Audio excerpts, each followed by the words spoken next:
guys? It's Tabletop Vibes, and today we're taking a look at River of Gold by Office Dog Games.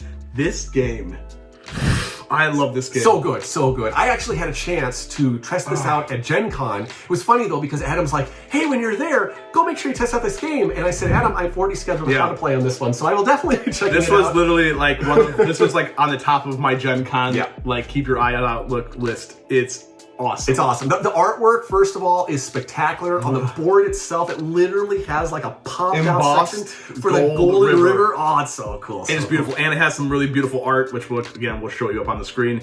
But it is a Euro game. It is a lighter Euro game, but it is still a Euro game. I love Euro games, and this game has theme, and it messes up your brain. Yes, it does. I can't talk. And it's fun. It has the crunch and has the components theme. It's beautiful. Right. And so in this game, you are going to be a merchant on the river, and you are going to be building up your various building ownerships and sailing your ships down the river in order to generate resources and deliver to customers and claim masteries. And you're trying to get victory points and get influence, and whoever has the most points and influence at the end of the game is going to win the game. So so on this game, what you're going to do, it's all going to be based off of a die. Yeah. And this die, six-sided die, and whatever you roll really kind of dictates what you're going to do on your turn. Yeah. Okay. So what you're going to be doing is you're going to roll this die, just to start to roll off. And then the first, you can decide if you want to adjust the die value by spending Divine Favor. You have a limited amount of Divine Favor on your board. This allows you to increase or decrease your die value. You can wrap from 1 to 6, 6 to 1.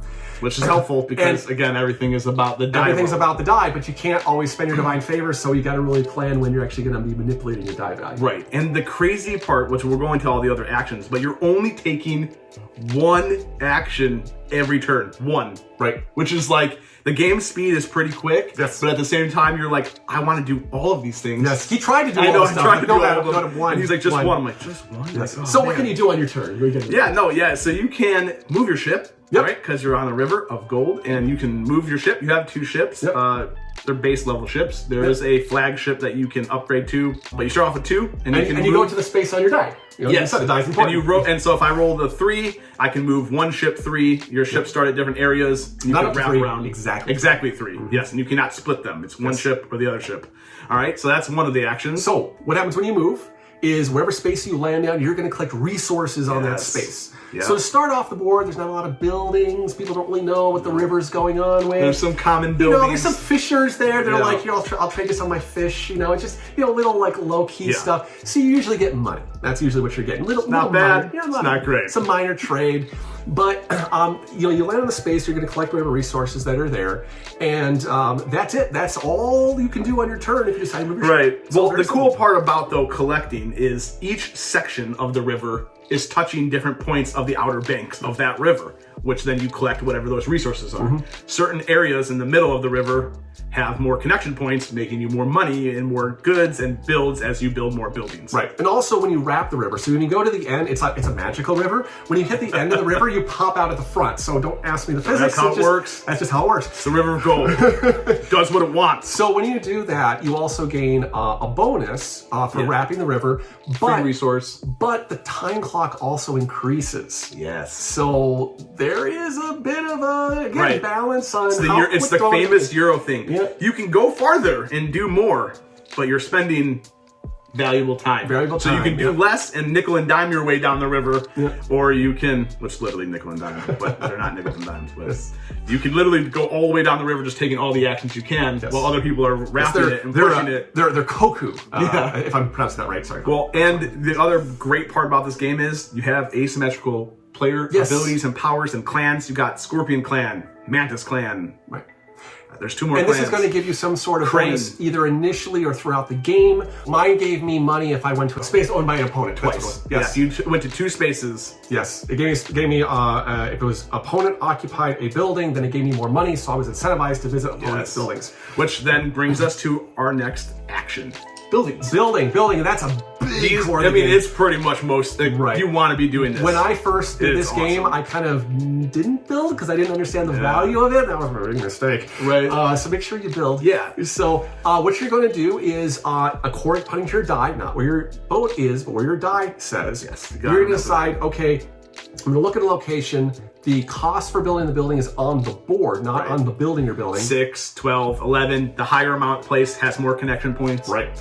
And then you're going to choose of one of 4 different buildings that are available. They come out, so it's all randomized. Right. And what you do is you take one of these buildings and you pay for the cost, you put it down, you put your ownership on it, and you're going to basically get 3 different things that are going to go off in this building. Right. When you put it down, you're going to be corresponding with a certain influence marker depending on where you put it down.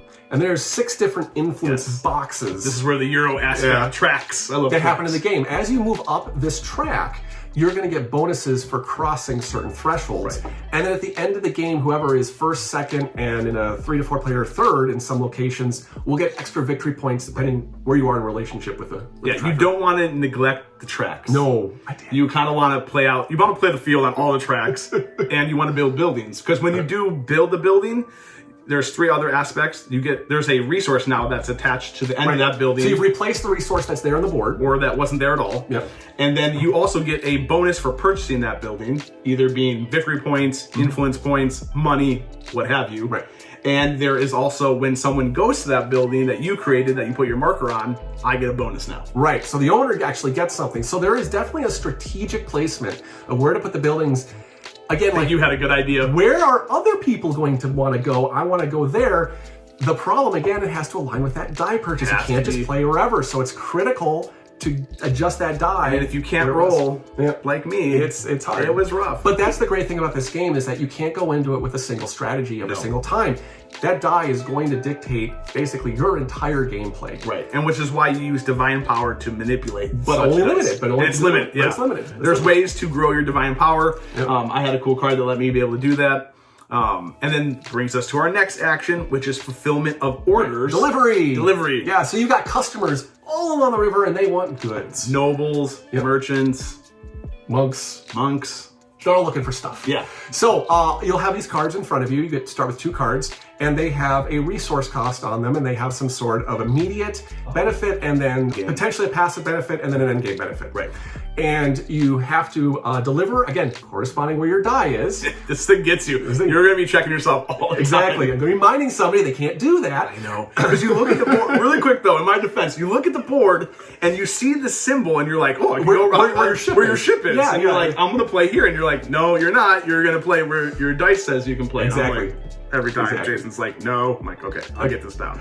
So you're going to do the delivery. You're going to pay the cost. You're going to get the, basically, yay, the guy's all happy. You delivered his good. And then he's going to basically be your like permanent benefactor. He's going to give you those immediate bonuses and potentially end game bonuses and passive bonuses. And this is where you kind of build a little bit of an engine aspect. It's not like a pure engine. No. So it's not like you're going to do this and then that's what's going to carry you. But again, it's really kind of going to help a little along your way. Right. And it's like the typical Euro, like, all right, when I take this such action, I get this bonus. And then if I do this bonus, then I can get this. Like, it's all about the comboing and putting those things together where sometimes it hits and sometimes it doesn't.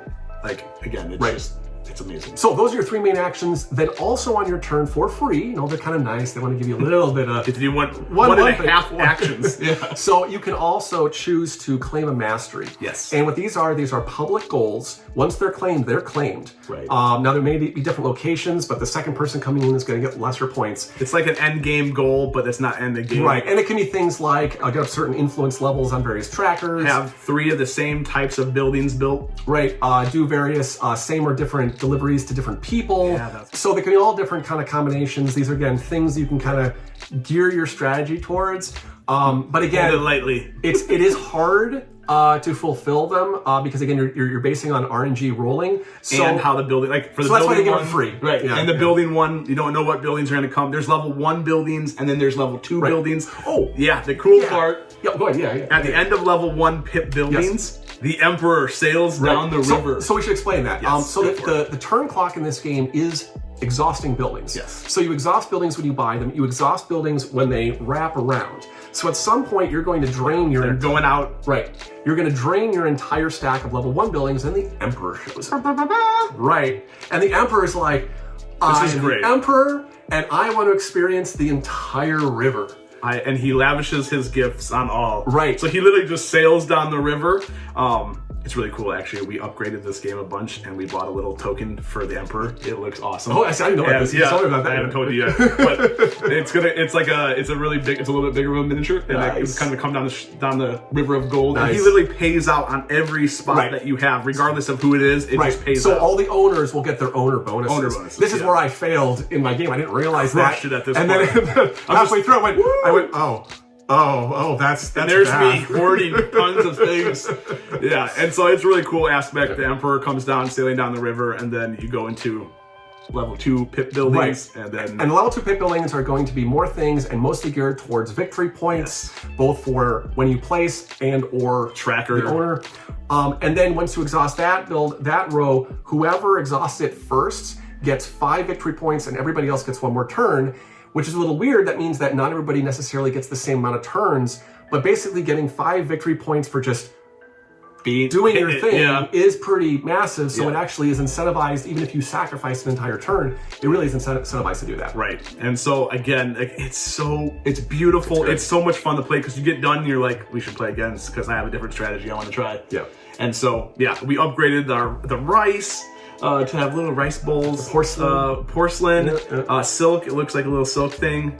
We also upgraded our metal coins so we can hear the massive amount of money falling from the heavens on the river of gold. And again, it's just so beautiful. The river of gold literally is embossed gold river. It's beautiful. It looks so cool while you're playing. Asymmetrical abilities, just like a little expansion that does leader abilities, which we already talked about. You have your clans, which is just your board. They all have really cool lore on the back. Yeah. So like there's all this cool like heavy lore. And I think the lore stems from the 5 rings. Legend of the 5 Rings. Legend of the 5 Rings. It does stem for that. I believe there is more stuff around that structure, which probably leans itself to additional things within that lore in the future, which I really look forward to. They did a fabulous job with this game. It was a lot of fun, very beautiful, really enjoyable. Yeah. So thankful I got to play it at Gen Con. It was a big hype, and hoping that everybody. And it's there. It's worth it. And it's worth it. So definitely check it out. We'll put the link in our bio. As always, we're Tabletop Vibes. Like, subscribe, and comment your favorite resource. Gold is my favorite. Gold is what you want to be at. Right, gold can be exchanged for everything. Yes. And so, as always, money can be exchanged for goods and services. Always. Rivers of gold. Check you next time.